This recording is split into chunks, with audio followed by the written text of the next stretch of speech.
Hello ladies and gentlemen, this is Zealous Zombie here, and I'm coming at you with an impressions video. I recently played the demo for Sonic Utopia, which is a Sonic fan game created by the Great Lange, I believe that's how it's pronounced, and Murasaki, who did the programming. This is just going to be like my thoughts. I spent some time with the demo. I got to familiarize myself with the one level that was offered, and I guess kind of like just give some criticism as well as some things I genuinely like about the title and the direction of this fan game, which ultimately I think is a really cool idea and a really unique thing that I'm glad exists, and I look forward to seeing more updates of. So basically, if you want to know my experience with the Sonic franchise, I mean, I've been pretty much a fan since I was a kid, like most people.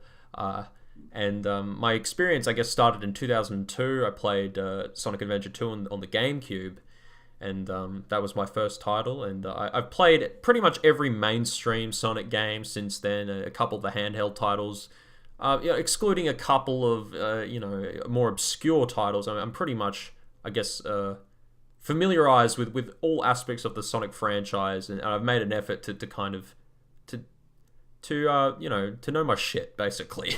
And that's important because I feel like this is a game that has a very specific audience in mind. It comes from the place of respecting the 2D titles and those who have kind of that wave of nostalgia for those original titles, but kind of see the 3D games and they look at it and they go, I like the idea of Sonic being in 3D. I feel like that could be a very cool concept. I feel like the idea of a character going fast in a 3D environment and kind of having that same art style, that same feel as the original games is something that appeals to me, and a lot of Sonic games, or all of them really, in the 3D series have just not achieved that. So, I can understand that why this exists, and I feel like Utopia manages to introduce a refreshing take on 3D gameplay that is very divergent from anything else I've really played in the Sonic franchise.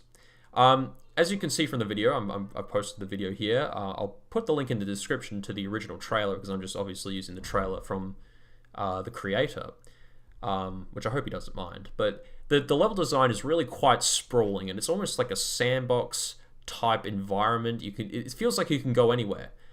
Which is, really appealing to some people. I feel like a lot of people who play the 3D games, especially the modern ones in the Boost formula, feel that it's very linear, almost too linear, that the alternate paths, they're not that appealing. They don't really make it too divergent, and it doesn't feel like you have much player control in a way. And the multiple paths, I feel like in this game, in my experience, were pretty well done. I mean, they're not totally different. Obviously, it all kind of fits the same thing. You're not really doing too much different in each path. But the fact that you can go anywhere, and that there's more than just one way to go. You can go left and right and up and down, and I feel like that's very appealing.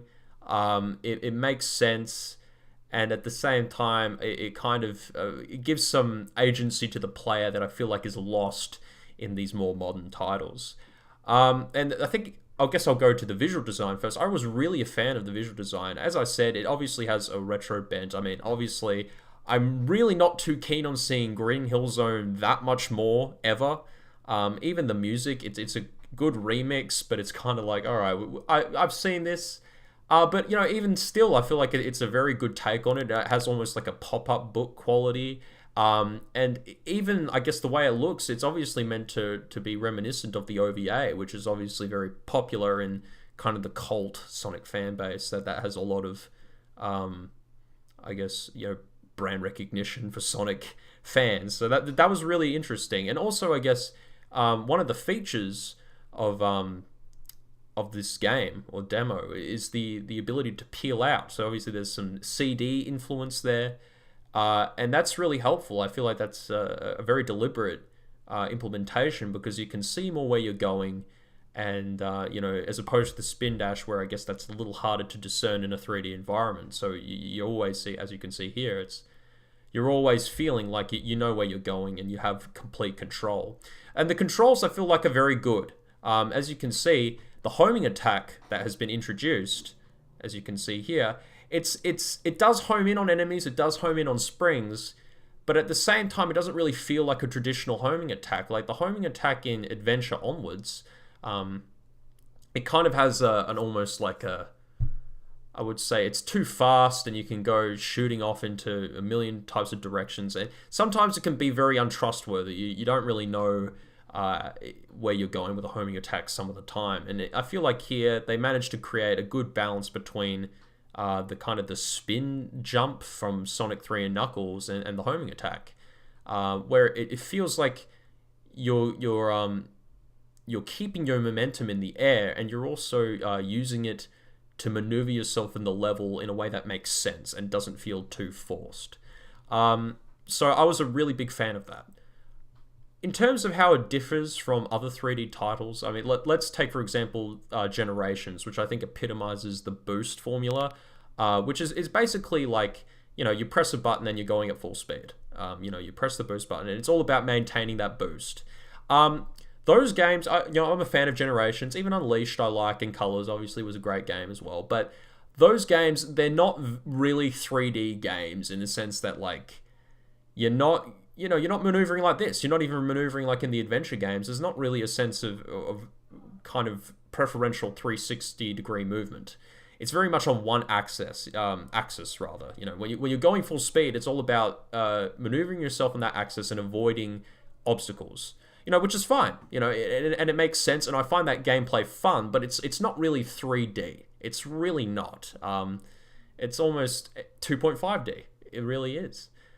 So I guess this is more similar to Adventure in that way. And while Adventure, it definitely was more linear than this, kind of that momentum that the original two Adventure games had is kind of present here, if not more so. And I appreciate that. I'm a fan of the adventure games. I know some people aren't. But you have to admit that there was something to the control of those games, that was a little bit more weighty and a little bit more, I think, preferable in that way. Even more similarities to Adventure I found was it kind of reminded me of the hub worlds in the first Adventure, or in Adventure DX, where you could kind of just, use Sonic's abilities in a kind of a sandbox environment, and there was like little pressure, and you could kind of do what you want, and there wasn't anything you needed to worry about. You could bounce around, you could kind of, do whatever, do spin dashes, and sometimes break the game, but that's neither here nor there. It reminded me of that. It was very low pressure, more about kind of doing whatever you want, and using Sonic's abilities in a way that's cathartic. And this game, it definitely has a sense of catharsism that has not been present, I think, in the Sonic franchise for some time. I mean, especially now. Let's not count the Boom games, but those obviously do not represent what Sonic is about. But nevertheless, I mean, the kind of the sense of catharsis, that momentum, and the ability and agency of the player in a kind of a free, open world, that's definitely something that's appealing. It's definitely something that, when I want to see more levels, I'll take advantage of. I guess some criticisms that I have is that I was praising the openness of the game at first, but let's be honest, it's a bit of a double-edged sword. As much as I enjoy running wherever I want and kind of using Sonic's abilities in a very, in a way that doesn't really have any it doesn't really have any meaning, or it doesn't really, I'm not working towards a goal when I'm using Sonic, when I'm running through the level. I'm not really thinking about anything. I'm not really thinking about a goal. Even when I saw goalposts, I was like, oh, okay. I wasn't feeling like I was making progress. In that sense, I feel like this game was a bit too open. I didn't really have a goal in mind. I didn't feel like I was working towards anything. And I felt kind of lost at some points. I was like, where do I go?